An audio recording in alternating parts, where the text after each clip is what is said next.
سایه‌های خیانت، جایی که پرده از رازهای پنهان زندگی‌ها برداشته میشه. هر کسی یه رازی توی دلش داره، اما بعضی وقتها یه راز میتونه همه چیز رو به هم بریزه.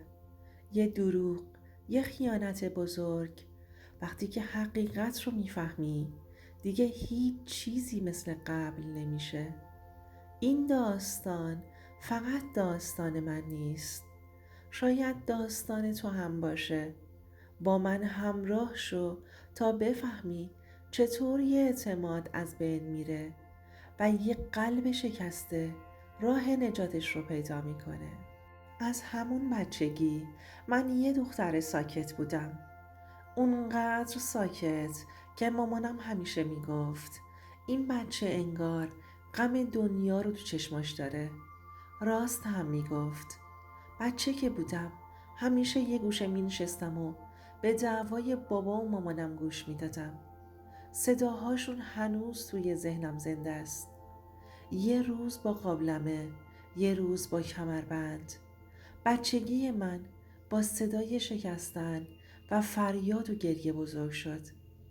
از همون موقع یاد گرفتم به مردا اعتماد نکنم. اما انگار دلم یه احمق امیدوار بود که میخواست برعکسش رو ثابت کنه. بزرگتر شدم، همیشه دنبال یه نقطه امن بودم. یکی که بیاد و نجاتم بده، یکی که منو ببینه نه مثل بقیه، یکی که بگه تو خاصی. و اون آدم بالاخره پیدا شد، یا بهتره بگم فکر کردم پیدا شد. اسمش سامان بود، یه پسر خوش برخورد، خوش تیپ، با اون لبخند لعنتیش که دلتو می برد. توی دانشگاه با هم آشنا شد. خیلی زود شد همه دنیام. سامان اولین مردی بود که باهاش احساس امنیت می کردم. اولین کسی که جلوی همه گفت دوستم داره. منم ساده، دل بسته بودم. مامانم میگفت زیادی بهش اعتماد نکن، ولی من میگفتم مامان، سامان با بقیه فرق داره. نمیدونستم اون فرقش تهش قراره تمام باورامو خورد کنه. حقیقتش رو بخوام بگم، شاید همون اولش باید نگرانیش رو میفهمیدم، اما من نه. من فقط میخواستم خوش باشم توی دنیای خودم، با یه مرد که به من نگاه میکرد و همیشه به من میگفت تو خاصی، هیچ کس مثل تو نیست. رابطمون روز به روز عمیق‌تر میشد. من خیلی زود بهش اعتماد کردم. به خاطر همین وقتی با بچه ها قرار میذاشت میگفتم باشه سامان، برو، من میمونم اینجا. یادم یه روز که از سر کار برگشتم و دیدم موبایلش پر از پیام ها و تماس هایی از یه شماره ناشناخته است. خب گفتم شاید کارش بوده، شاید مشکلی پیش اومده. اما وقتی دیدم که یه اسم جدید داره روی تماس میاد و هیچ وقت هم به من نمی گفت کیه، یه چیزی تو دلم شروع کرد به لرزیدن. همه چی رو گذاشتم رو حساب اشتباهات ذهنی و پارانویاهای خودم. میگفتم نه، شاید اصلاً چیزی نیست، شاید من زیادی حساس شدم. ولی کم کم پیام ها زیادتر شد. توی همون مدت کوتاهی که با سامان بودم، یه نفر به اسم ندا همیشه تو پیاماش بود. ندا کیه؟ فقط یه دوسته؟ هیچ چیز خاصی نیست؟ همه چیز اینطوری بود. به خودم میگفتم آخه سامان، تو که این مدت هیچ وقت مشکلی نداشتی. اما دلم میخواست همه چیز تموم شه. میخواستم همه این پیام ها برام بی اهمیت باشه. میخواستم دلم باور کنه که نه، اون واقعا به من علاقه منده. یه روز به خودم گفتم کاش بهش اعتماد بیشتری داشتم. اما یه شب که منتظرش بودم تا بیاد خونه، تصمیم گرفتم یه کاری بکنم، اما فکر نمی کردم انجامش بدم. گوشیشو برداشتم. هنوز یادمه وقتی دیدم پیامهاش رو، قلبم یه چیزی شد. یه چیزی توی سینم فشرده شد که نمیتونستم اسمش رو چی بذارم. امشب قراره با هم تنها باشیم. دلم برات تنگ شده سامان. اینجا بود که فهمیدم همه چی فرق داره. دیگه نمیتونستم انکار کنم. اون شب هرچی گوشی سامان رو دست خودم نگه داشتم و پیام‌های ندا رو خوندم، انگار دنیا داشت رو سرم خراب می شد. نمیدونستم چی کار کنم. دلم میخواست فریاد بزنم، ولی انگار صدا توی گلوم گم شده بود. هرچی بیشتر میخوندم، بیشتر شک میکردم. احساس میکردم یه چیزی بزرگتر از چیزیه که دارم میبینم. پشت همه این پیام ها قرار گرفته. دستام میلرزید. نمیخواستم باور کنم. گفتم شاید یه شوخی باشه، یه سوء تفاهم. اما چرا هیچ وقت این ندا رو ندیده بودم؟ چرا همیشه توی قرارهایی که با دوستاش داشت اسمش نمی اومد؟ دست آخر گوشی رو گذاشتم کنار و رفتم توی اتاق خواب. نگاه کردم به سامان که همچنان دروغ‌های شیرین رو می گفت. انگار دنیای من همون لحظه داشت فرو می ریخت. با خودم گفتم اگه این حقیقت باشه چطور باید بهش نگاه کنم؟ صبح شد و همون روز قرار بود بره سر کار. بهش گفتم سامان، ندا کیه؟ اون حتی نگاهی بهم نکرد. فقط گفت فقط یه دوسته، هیچی نیست. خنده‌دار بود. دروغ‌های بی‌پایان. من هم میگفتم خب حتما که تو همیشه راست میگی. اما توی دلم چیزی شکسته بود. یه چیز بزرگ که حتی خودم هم نمیخواستم بهش اعتراف کنم. به نظرم اون نه فقط با من بلکه با خودش هم دروغ بود. روزها گذشت و اون هنوز با ندا در تماس بود. از دیدن پیامهاش هیچ خبری نمیشد. تصمیم گرفتم که یه حرکت بزنم. یه قدم بردارم که شاید همه چیز روشن بشه. یه روز وقتی که سامان از خونه بیرون رفت، گوشیش رو جا گذاشت. تصمیم گرفتم گوشیش رو چک کنم. دلم مثل دیوونه ها میزد. گوشی رو برداشتم و باز کردم. چند پیام جدید از ندا اومده بود. هنوزم یادمه وقتی پیام آخرش رو خوندم قلبم وایستاد. امشب دوباره همدیگر رو میبینیم؟ هیچ وقت نتونستم فراموشت کنم. همون لحظه انگار یه تیکه از وجودم فرو ریخت. احساس کردم چیزی توی دلم شکست. قلبم داشت خون گریه می کرد. ولی همچنان نمی خواستم باور کنم. تو اون لحظه چشمام پر از اشک شد. به خودم گفتم چطور ممکنه؟ چطور میتونم همچین چیزی رو ببخشم؟ اما انگار دیگه هیچ راهی نبود. دروغ‌ها همه چیز رو خراب کرده بودن. نه فقط رابطمون رو، بلکه خودم رو هم داشتم از دست میدادم. شب شد. سامان برگشت خونه و خیلی معمولی مثل همیشه سلام کرد. اما من دیگه اون زن ساده نبودم که همیشه بهش اعتماد میکردم. دیگه نمیتونستم مثل قبل به اون نگاه کنم. اون نگاهی که همیشه به من میکرد دیگه برای من هیچ معنایی نداشت. با خودم فکر میکردم چطور ممکنه همچین چیزی رو از من پنهون کنه. دلشوره و درد همه چیز رو قاطی کرده بود. حتی نمیتونستم بخوابم. قلبم به شدت میزد و توی سینم یه فشار سنگین احساس میکردم. وقتی نشستیم کنار هم شروع کردم به حرف زدن. گفتم سامان، میخوام باهات حرف بزنم. اونم بی خیال گفت باشه حرف بزن. دقیقاً مثل همیشه همین جمله رو میزد و میرفت توی دنیای خودش. اما من دیگه نمیخواستم همه چیز رو توی دلم نگه دارم. این درد سنگین رو نمیتونستم تنها تحمل کنم. گفتم کیه ندا؟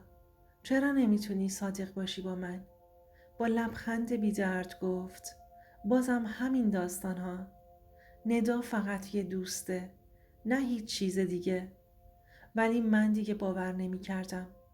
می دونستم توی این داستان فقط دروغ های بی پایان و دلخوشی های پوچه. تو همین لحظه بود که نگاش کردم. چشم های من توی صورتش خیره مونده بود. هیچ چیز دیگه نمیتونست پنهان بمونه. دلم میخواست فریاد بزنم، اما صدا تو گلوم گیر کرده بود. فقط یه سوال تو ذهنم بود. چطور میتونم به کسی که انقدر راحت به من دروغ میگه اعتماد کنم؟ حرفش ادامه پیدا کرد. دوباره چرا به همه چیز شک داری؟ ولی این بار من دیگه جواب ندادم. از جام بلند شدم. رفتم توی اتاق. گوشیش رو برداشتم. شروع کردم به چک کردن همه پیام ها. دیگه حوصله هیچ کدومشون رو نداشتم. همون طوری که نگاه می کردم توی هر پیام یه چیز جدید می دیدم. امشب بریم بیرون. همیشه یاد توام. و آخرین پیام. دلم برات تنگ شده سامان. وقتی این پیام ها رو دیدم انگار تمام جهان روی سرم خراب شد. دیگه نه سامان، نه ندا، نه هیچ کدوم. فقط این دروغ ها بودن که توی ذهنم رژه می رفتن. اون لحظه فهمیدم که دیگه هیچ چیز مثل قبل نمیشه. این رابطه پایانش همون جوری بود که همیشه می ترسیدم ازش. تمام اطمینان‌هایی که به خودم داده بودم شکست. هیچ چیز توی این دنیا نمیتونست بیشتر از این منو درگیر خودش کنه. اون شب تا دیر وقت بیدار بودم. همه چی توی سرم چرخید. فکر میکردم که آیا باید به سامان بگم که میدونم حقیقت چیه یا نه. وقتی به اون پیام ها نگاه میکردم دیگه هیچ چیزی برای گفتن نمیموند. فقط یه سوال توی ذهنم بود. چرا من هنوز دلم میخواد باور کنم؟ چرا هنوز دارم توی دل خودم یه امید بهش میدم؟ اما انگار که دیگه همه چیز تموم شده بود. سامان برگشت خونه. سعی کرد با خنده و شوخی چیزی رو از من پنهون کنه. اما من دیگه نمیتونستم مثل گذشته بهش نگاه کنم. دلم پر بود از اشک و درد. فقط یه سوال داشتم که همیشه توی ذهنم میپیچید. چطور میتونم خودم رو راضی کنم به ادامه دادن با کسی که به راحتی دروغ میگه؟ اون شب که نشستیم و دوباره من ازش پرسیدم تو چرا دروغ میگی؟ چرا نمیتونی راستش رو بگی؟ همون کاری که همیشه میکرد. یه لبخند زد و گفت بازم همینه؟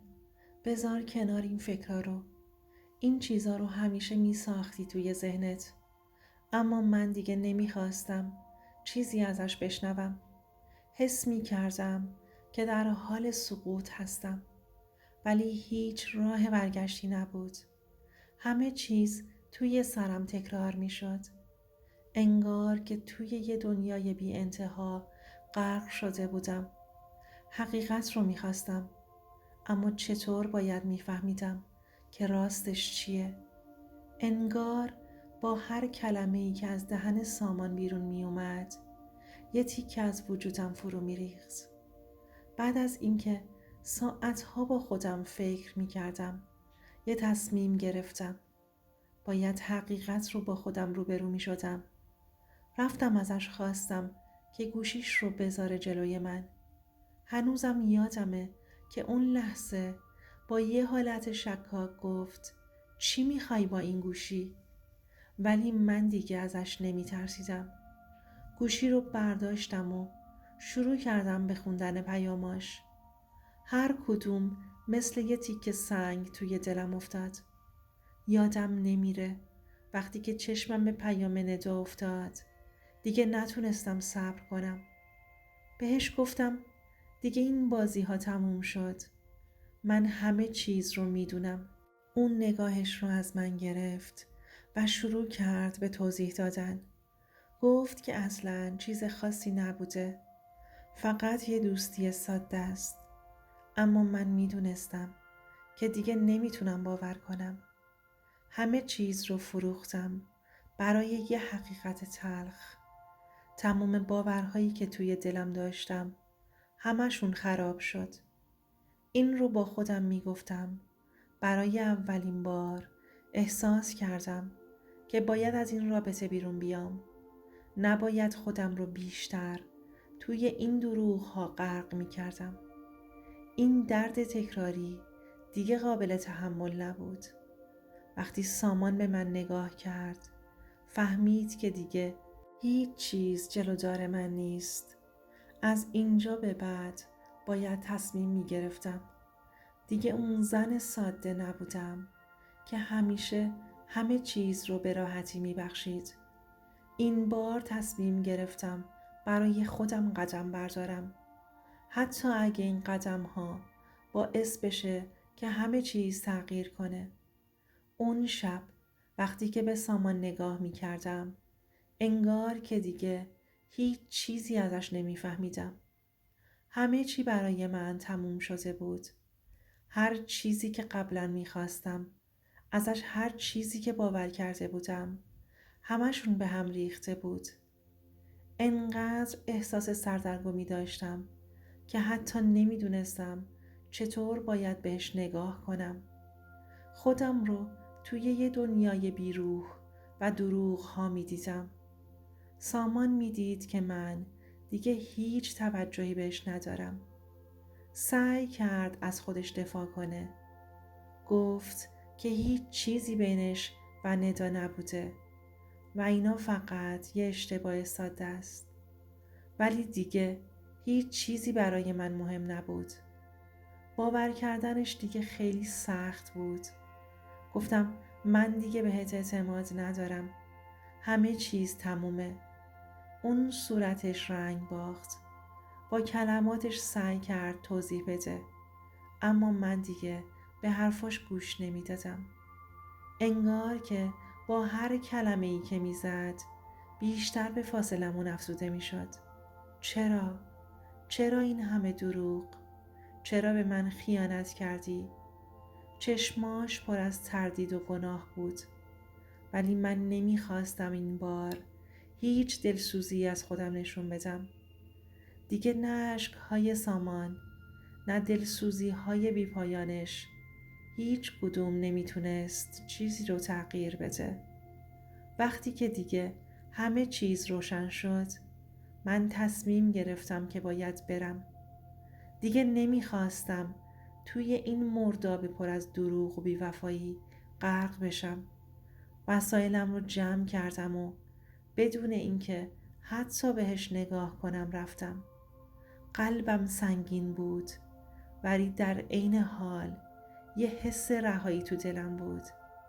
شاید این فقط یه قدم بود اما برای من خیلی بزرگ بود. حالا که همه چیز تموم شده بود فکر می کردم که چطور به خودم اجازه دادم این همه وقت توی این رابطه بمونم. چرا انقدر ساده بودم؟ چرا اینقدر به کسی اعتماد کردم که هیچ وقت لایق اعتماد من نبود. اما این سوالها برای خودم هم دیگه اهمیتی نداشت. تنها چیزی که میدونستم این بود که باید خودم رو پیدا کنم. باید دوباره به خودم برگردم. این بار باید برای خودم زندگی میکردم، نه برای کسی که به من دروغ گفته بود. این لحظه، این تصمیم یه نقطه عطف بود، هم برای من هم برای سامان. ما توی یه مسیر جداگانه قرار گرفتیم. من میدونستم که دیگه نمیتونم به کسی که به من خیانت کرده اعتماد کنم. نمیتونم توی این دنیای پر از دروغ بمونم و همون آدم قبلی باشم. سامان دیگه از این به بعد باید جوابگوی اشتباهاتش می بود. من هم باید خودم رو پیدا می کردم. شاید این یه پایان تلخ بود، ولی برای من یه شروع تازه بود. دیگه به هیچ کس اجازه نمی دادم که توی قلبم جایی برای دروغ‌ها و خیانت‌ها پیدا کنه. همینجا بود که فهمیدم هیچ چیزی بدتر از دروغ خیانت نیست. اما این دروغ‌ها هم یه درس بزرگ برای من بودن. اینکه هیچ وقت خودم رو فراموش نکنم و به خودم احترام بذارم. این داستان برای من تموم شد. اما شاید برای شما یه نقطه شروع باشه.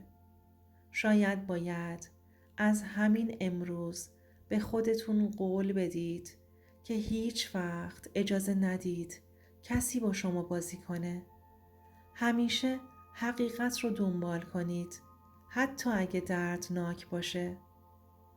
اگه این داستان تاثیرگذار بود و احساس می کنید که ارزش دیده شدن رو داره، کانال رو ساب کن و ویدیو رو با دوستات به اشتراک بذار تا این ویدیو بیشتر و بهتر شنیده بشه. فقط برای دل کسایی که همین الان دارن تو سکوت گریه میکنن.